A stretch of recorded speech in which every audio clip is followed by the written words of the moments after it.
And so actually in 2012-13, right after I graduated dental school, I joined Mercy Ships, and just by chance, I was here in qu'on, Guinea. So I did the whole field service, about 10 months working as a dentist on the dental team, seeing a lot of patients every day. I mean, I gained a lot of experience, met a lot of awesome people, but we would just continue seeing patient after patient after patient after patient after patient after patient, right? The line never stopped, just kept growing and growing and growing, right? And so you start looking at this problem, especially when you've been doing it for 10 months. There's some foundational principle that you're not hitting here, because why is that line growing? If the need is that much, why is the need that much? That experience with Mercy Ships in 2012-13 really got me interested in expanding and understanding and trying to learn more of how to affect the dental system here in Guinea. That was the start of how I got here. Why I'm here now? You wake up every day, and if this is the place you're supposed to be, you stay there. That's it.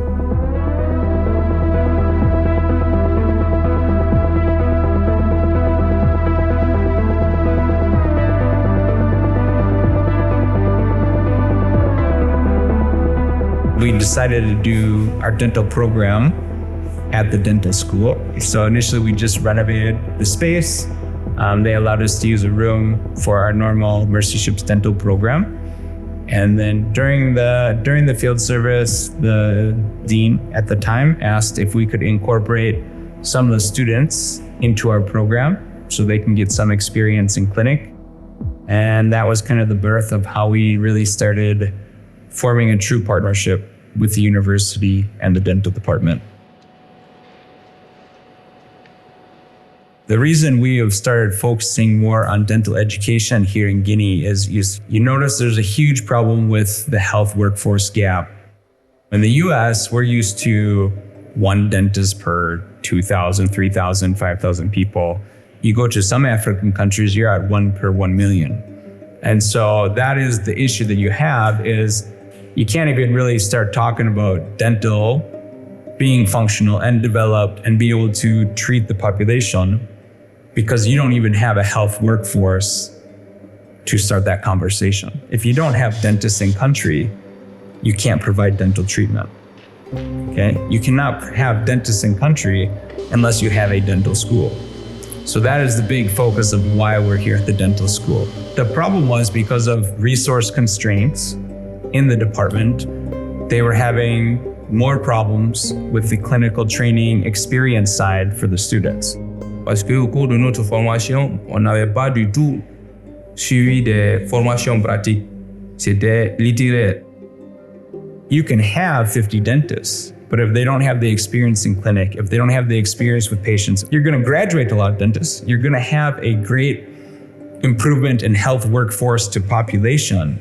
But the problem is, functionally, it's not going to make a difference for the actual true need for the population. If anything, it puts the population even more at risk if these are not well-trained dentists, because then they might start doing procedures that they don't fully understand, or they're not fully qualified for, or they're not fully trained for.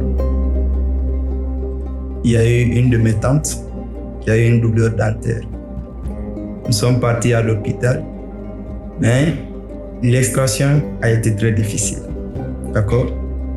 Elle est revenue à la maison avec des morceaux de racines. Quelque temps après, ça s'est infecté. Plusieurs temps en fait, ça s'est infecté, ça s'est transformé en cellulite, une extraction.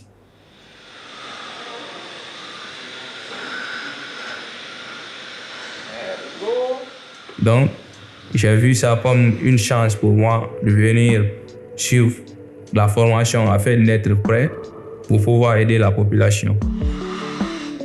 Car on dit plus souvent, celui qui ne vit pas pour servir ne sert à rien. Donc c'est ce qui nous motive beaucoup plus. We have more students that want to come in than we can handle. And that's not due to the personnel here, it's due to the actual physical space for training.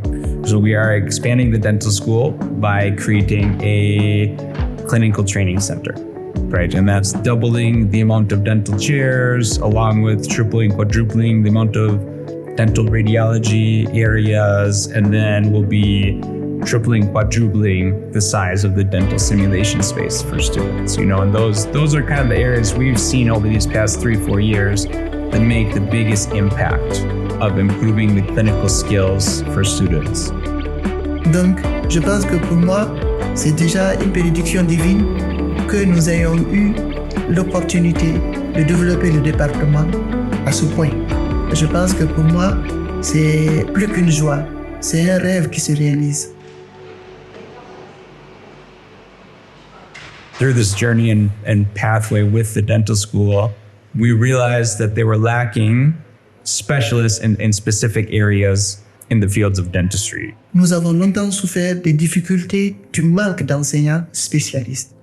So currently, Mercy Ships has an agreement with a dental school in Morocco that offers specialization training. That agreement allows us to place Ghanaian dentists, and we specifically chose dental students that spent time with Mercy Ships in their training. And what this agreement states is it gives them access to a 4-year specialty program at the university in Morocco. And once they're completed, the agreement states that they are to return to Guinea and they will become the teachers here at the dental school. C'est une première, mais en tout cas dans ma carrière, c'est la première fois que je vois ce type de partenariat pour les spécialistes. Et j'espère que ce partenariat ne s'arrêtera pas. Ça va tout changer. Ça va tout changer parce que là, on n'a pas tellement de spécialistes. On n'en avait pas dans certains domaines, carrément du tout.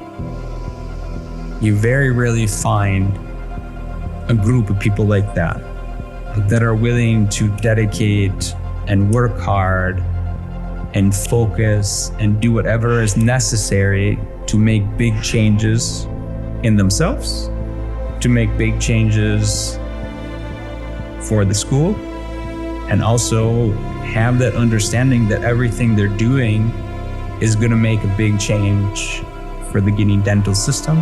On est conscient vraiment de ce qui nous attend demain. Ça, c'est une grande responsabilité.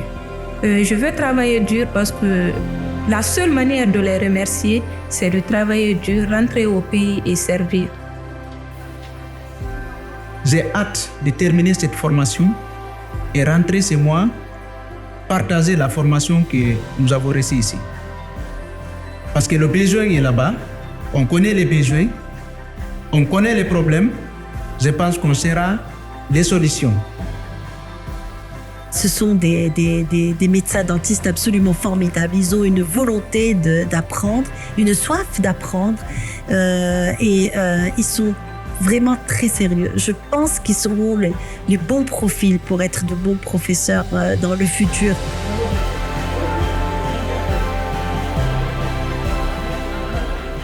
Dr David a inculqué à nous la force, le courage d'apprendre. Il nous a fait rêver. Il m'a permis de savoir que les études, ce ne sont pas seulement d'être intelligent, mais par contre, c'est d'être endurant et courageux.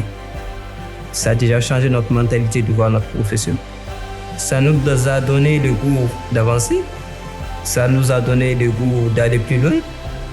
Là, il a été à la base d'un tournant qui a vraiment impacté ma vie. Parce que nous aussi, avec tous les conseils qu'il nous a donnés, on va essayer de se battre. On va se battre pas pour nous seuls. On va se battre pour la Guinée. On va se battre pour faire rayonner la santé bucco-dentaire en Guinée. C'est pourquoi à chaque fois, chaque jour que je prie pour Mercy Ships et Dr David. Je prie pour eux pour qu'ils puissent davantage avoir les moyens pour aider les gens démunis et voilà, je vais pleurer. In Mercy Ships, we do anything we can for the patients, no matter what. No matter who they are, no matter where they come from, no matter what religion they are, no matter what tribe they're from, we put our resources for that surgery to be successful and they get the best care possible, which not only includes the surgical care, but also just having nurses and people around them, supporting them, loving them, caring them, treating them well, treating their family well, treating their caregivers well, hugging them, playing with them, singing with them, laughing with them, crying with them. All of those type of things go into why Mercy Ships as an organization is successful with our direct medical services, our direct surgical services. So then if you're looking at how are we going to support medical professionals in Africa, wouldn't you use the same approach? And that's what we're trying to reproduce here. The same stuff that you see when you walk onto the ship. I want someone to walk into Gamal and say, hey, something is different here. I can't understand what it is. That is the number one thing people say about Mercy Ships. I walked onto that ship and something is different here. I cannot explain it, but something is different here. And I hope someone walks into this clinic, into this school and says, hey, something is different here. That will be my measure of success.